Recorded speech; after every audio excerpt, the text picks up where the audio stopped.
நாடு அநேக பாவங்கள்ல விழுந்து கிடக்குது. பாவம்னா என்ன? கஞ்சா, குடி. இன்னைக்கு பாத்தீங்கன்னா எல்லாருக்குமே தெரியும், ஆன்லைன் ரம்மின்ற ஒரு கொடூரமான ஒரு விஷயம் ஒண்ணு வந்து தாக்குது எல்லாருமே. இந்த ஆன்லைன் ரம்மினால அநேக மக்கள் வீணா போயிட்டாங்க. ஆன்லைன் ரம்மி உருவாக்கிடுறாங்க. இனி யார் கையில செல்போன் இல்ல, ஆண்ட்ராய்டு மொபைல் எல்லாரும் கையிலும் இருக்கு. 10,000 ரூபாய் வச்சா ஒரு ஆண்ட்ராய்டு மொபைல், எல்லார் கையிலும் ஆண்ட்ராய்டு மொபைல்.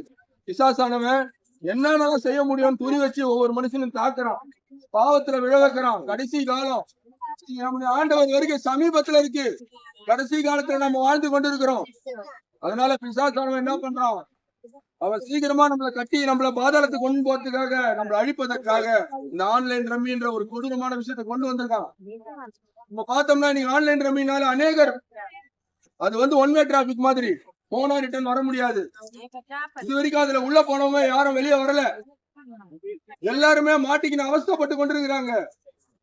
இன்னைக்கு அதுல கடைசியா நிம்மதி எல்லாம் இழந்து பணத்தை விட்டு குடும்பத்துல தற்கொலை பண்ணிக்கின்னு மரணத்தை தவிர வேற வழியே இல்ல. கணவன் மனைவி எல்லாம் தூக்கு மாட்டின்னு சாவற நிலைமைதான்.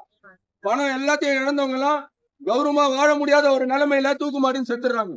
ஆன்லைன் ரம்மின்றது ஒரு கொடூரமான விஷயம், பாவமான விஷயம். அது மரணம் தான் கடைசியில அதுக்கு.